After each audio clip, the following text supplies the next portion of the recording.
Tout ce qu'on fait, c'est uniquement pour communiquer avec Dieu, c'est tout pour le connaître. Donc lui se manifeste à nous à travers tout ce qu'on vit, sans arrêt, chaque seconde, il se manifeste à nous. Seulement nous, quel est notre degré d'écoute? Quel est notre degré de recherche par rapport à ça? Et si on a le degré de recherche et d'écoute, vous allez voir que Dieu s'adresse à vous tout le temps. Tout le temps, il n'y a pas une seconde où Dieu ne s'adresse pas à nous. Par tout ce qu'il y a dans le monde, ça n'a été fait que pour ça. C'est que des moyens de communication adaptés à l'individu, pour le suivre là où il est. Là où il est, Hachem, il va être présent. Dans n'importe quel endroit, Hachem, il va être présent, il va communiquer avec la personne. Et il faut qu'elle soit à l'écoute de ça. Maintenant, soit on a la bonne interprétation, c'est-à-dire je me dis que ce que je suis en train de vivre, en fait, c'est un dialogue avec Dieu. C'est-à-dire tout ce que je suis en train de vivre, c'est un prétexte de rendez-vous et de dialogue avec Dieu. Soit je décide de vivre ça dans l'illusion. Dans l'illusion, ouais, c'est ça, c'est super, on va vendre, on va gagner, on va faire ci, on va manger, on va on va se promener, on va aller en vacances, on va faire des trucs, on va... Après, vous avez le choix, ou ça, ou ça. C'est à vous de choisir, c'est pour ça que ça existe. C'est pas qu'on expérimente le manque de l'illusion, c'est que on est obligé de passer par ça.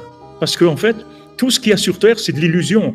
Si vous n'avez pas la Emouna, que c'est Dieu, que Dieu il se trouve dans tout ce qu'il y a sur Terre, il se trouve dans un oiseau, il se trouve dans une pierre, dans une plante, dans de l'eau, partout, dans tous les individus. Si vous savez pas que c'est Dieu qui se trouve là, et que maintenant, la forme qu'il a prise, c'est un vêtement adapté à notre niveau de possibilité de capter sa lumière. Si vous ne savez pas ça, alors vous vivez dans l'illusion.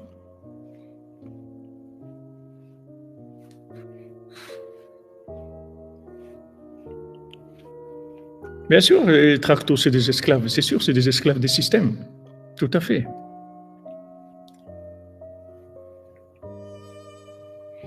Merci à vous, Madame Mélana. Merci à vous. Merci d'être là. Vous comprenez? Exactement, Jean-Luc. Oui. Il va le chercher en Inde pour sortir de l'illusion. Exactement. Alma de Kadiva, c'est le monde du mensonge aussi.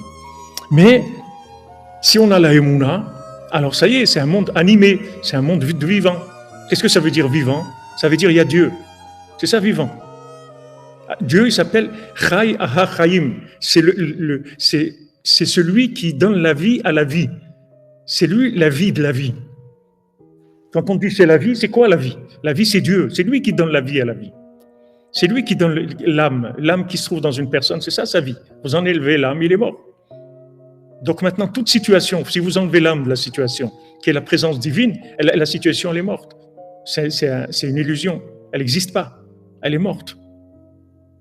Ah, maintenant, j'ai fait ça, j'ai pris la voiture, j'étais là-bas, j'ai fait des trucs, j'avais une panne des trucs, on m'a réparé la roue.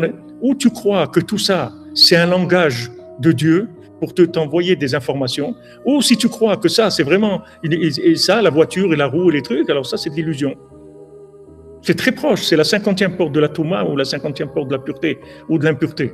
L'illusion, c'est la 50e porte de l'impureté et la foi, c'est la 50e porte de la pureté qui donne la bina. La bina, ça veut dire que tu sais déduire, tu sens la présence divine dans les situations. Ça s'appelle la bina.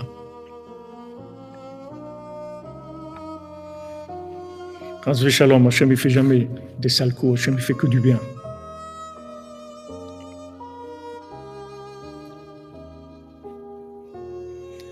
Voilà, c'est ou la foi ou l'illusion. C'est tout, on n'a pas tellement le choix. Maintenant, des gens, ils font des choses, ils parlent, ils racontent des salades, des trucs.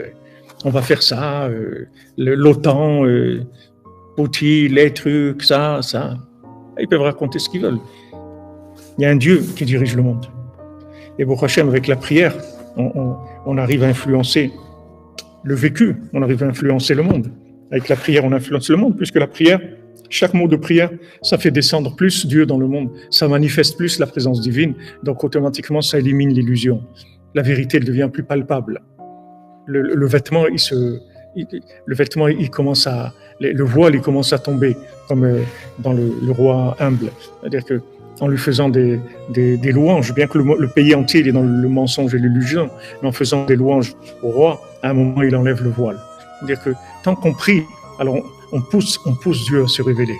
Plus on prie, plus on pousse Dieu à se révéler.